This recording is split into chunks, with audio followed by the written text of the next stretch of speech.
Nkwanirizaako gwe munnange akyagyekuumiddeko ensi Buganda anti munnange ensi Buganda kuno kwe kwaffe Kabanda Musoke ow'Ennabalanga Bukoba Kyaggwe akaala amatendo nze nkubuuzaako nateera olunaku olwaleero kansuubire nti munnange oli bulungi.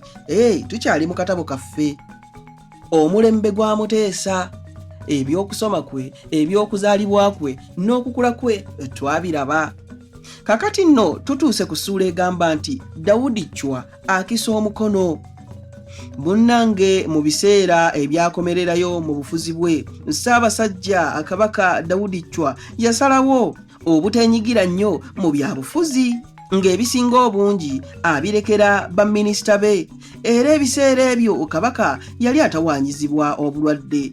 Nkyokka ng'abazungu ba gavumenti enkuumi n'abamu ku baami be tebategeera buzibu na bulumi bwe yalimu mu kaseera ako. Abazungu balowoozanga nti yali ayagala kujeema, so ng'abamu ku baami be balowoozanga nti yayagalanga kubalekera mirimu.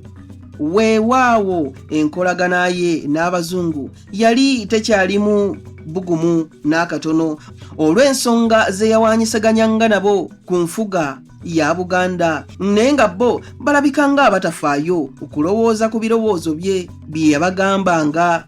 N'olwekyo embeera wakati we n'abazungu yatandika okuba ng'eyo eyaliwo wakati wa kitaawe Mwanga n'abazungu abaali bafuga, ekyamutuusa okubajeemera. Obulwadde bwe bweyongerera ddala okumugonza. Ku ntandikwa y'omwaka 1939 yagenda mu maka ge e Salaama ku lubalama lw'ennyanja Nalubaale n'abeera eyo.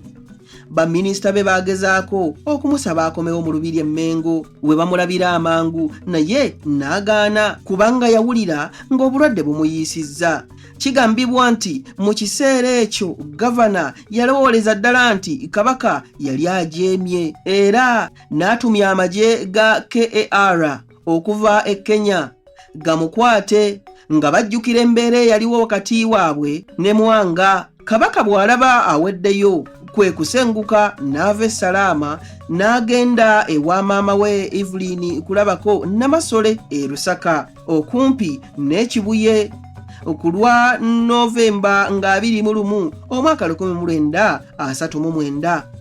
Kabaka yali bubi nnyo, era omusawo we Dr. Sullivan eyabeeranga ensambya yayitibwa Jjamulabe, naye enkeera nga 22 Novemba omwaka 1939 obudde bwali busaasaana, Kabaka n'ajja omukono mu ngabo. Ebigambo Katikkiro bye yayogera nti omuliro guzikidde tebyali bigambo bugambo ebitalina makulu, wabula Omutaka Musolooza ng'ono ye mutaka omukulu akuma omuliro gwa Buganda ogubeera ku kyoto Ggombolola awo wabweru wa Wankaaki w'olubiri.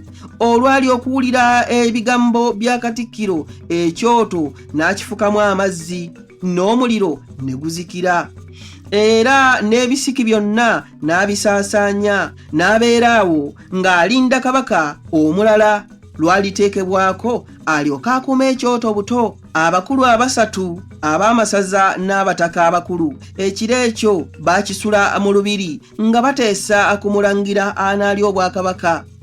Oluvannyuma erinnya baalyanjulira olukiiko lwa Buganda olukulu era ne lukakasa omulangira Edward Frederick Walugembe Luwangula Muteesa okulya Obuganda. Oluvannyuma erinnya eryo lyaweerezebwa eri gavana Sir Philip Micho, naye n'alikakasa ng'endagaano ya Buganda eya 1900 bwe yagamba ku kukakasa Kabaka omupya.